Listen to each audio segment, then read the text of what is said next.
Oh, hello, Miss Keke. Hey, my girl. You looking cute with the bob. Thank you. I got one question for you. What can a bad do? What can she do? What can a bad do? Listen. Okay.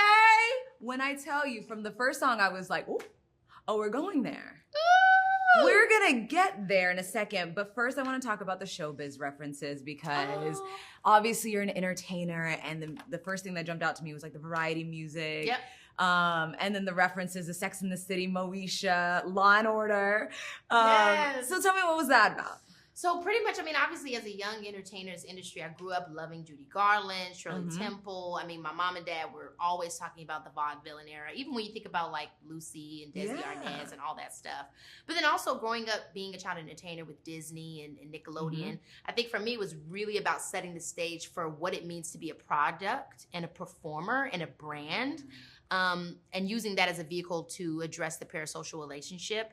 And then kind of the glitch that is the album where I share a little bit more than I usually would or have ever before, because of everything that's happened in my life this far, how I've changed and how it's impacted me. I'm glad you said that because I was, at one point, that's the conclusion that I came to. Yeah. But then I was like, now you're thinking too deep. Maybe she just likes Barbie. Maybe she just likes Moesha. I'm like, don't get that deep. But no, I love that because that is what I got from it, where it's like, we know Keke, the entertainer, this larger-than-life personality, but then, and I hope you don't mind me saying, but like, who is Lauren then, right? Like, who is the person at home, the real-life person? Yeah, and I think to your point about the references, I think that was what it was for so many of them, right? That was what it was for Brandy. You know what I'm saying? We knew her as Moesha, we knew her as Brandy, but we just knew her as a commercialized product. Same thing with Whitney, you know what I mean? Or even there's some references of Amanda Bynes, and I think I loved referencing some of those women for those reasons as well, is because that they were representation, but we often just kind of flattened their identity, to that alone, when there was always so much more. Yeah. I do want to talk about some of the themes that you touch on because you had a very public breakup, but you were quiet at that time. You didn't speak out. You didn't say much, which I love, by the way. Thank you. Why now then? Why you put it all out there almost? Yeah, so I think I feel most comfortable in my medium, in my artistry. And I think I felt specifically music with this because I was able to say things that I maybe wouldn't have said in my book, because I talked a little bit about it in my book. I wouldn't do necessarily in a play or a movie or something I've written in that regard, but like through music, to me, that felt like the best vehicle, not even necessarily to address it, but to speak to that aspect of my life that became a part of my public world, which is my work. I'm a public entertainer. Yeah. I would have preferred it not, but now that it's here, how do I continue to grow as an artist and not make sure that that's a part of my story? It's been seen. And I think at the time I didn't say anything because, like I said, I don't think that's something you say or discuss in that regard. But music is a vehicle, and it's an art form that allows you to express yourself in those deep kind of ways. Was it difficult? Because I'm assuming that some time had passed between when everything happened and when you were in the studio.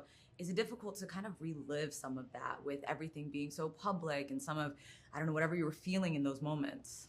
The reliving it wasn't difficult, but the addressing the emotions in the carnage, I guess the word, that it left was. Because I think I kind of like brushed it up in the corner and just let it sit, and I was like, I moved on from it and I'm moving forward, and so happy to get past some of the harder aspects of it that I'm just trudging through. But when I got into the studio and actually had to look at the pile of trash in the corner, I realized how much grief it caused me and how heavy it was. And the reason why I didn't want to address it was because it wasn't just heavy. And so it was like I was left in this position of, I'm not a sad person, I'm not a bitter person. How do I acknowledge that in the corner that hurt, while at the same time honoring the joy that I want to exist in? And I think that's what I was working on through writing the album with Taylor, who's the one person that I would even share anything like that with. And then on top of that, it was not even, then it became not just that relationship, but it became the girl that I swept in the corner when performing became a survival mechanism and not something that was just from joy. So then I had to address that level of fragmentation and integration, and that's where the showbiz piece comes in. So it's like, it's the showbiz, it's the personal life, and it's the showbiz and the personal life. Yeah. And that's what I want to talk about because you mentioned parasocial relationships. Now, we quickly learned summer of 23 that you're fans. have your back 100%.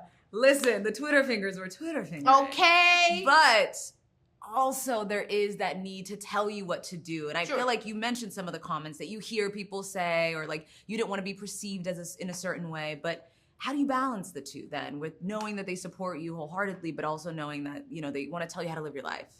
I mean, my true fans, the ones that support me, you know, I think they see me. I think we see each other. They see themselves in me. Mm-hmm. You know what I mean? And I think that at the end of the day, those that don't, you know, you just don't pay attention to it really. I don't consider those, not to say I don't consider those my fans, but they're not people that really see me in that way.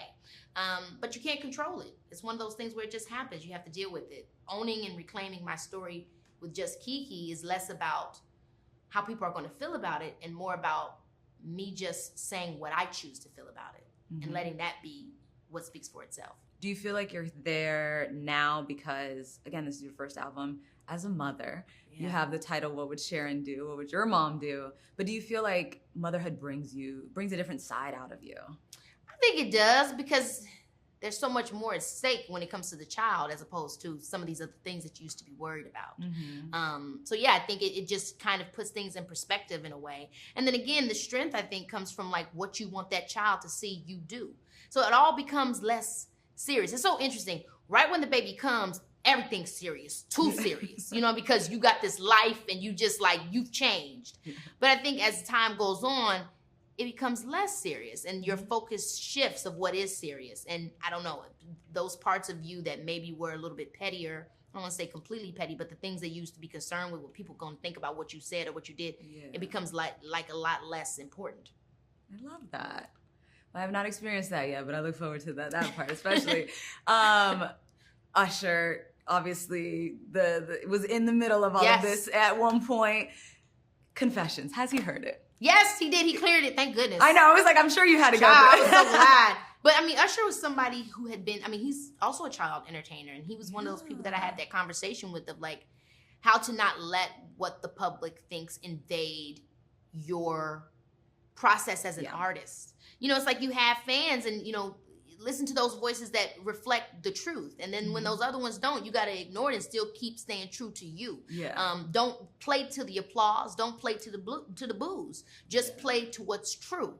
And so, when I did Confessions, that was just it. Again, it's so easy for people to think things are, I'm pointing at you, or I'm saying this to you, or I'm saying that to you. But really, it's artistry is not about that. It's about what story you're trying to tell, what this moment means for you in your life, what this time stamps, especially something as personal as an album or a piece that you've written.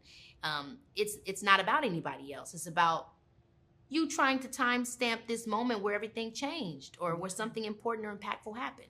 Oh, and he liked it? Yes, you talking about Usher? Yes, he did. He liked it. Yeah. Oh, well, I loved it. I did love that song particularly.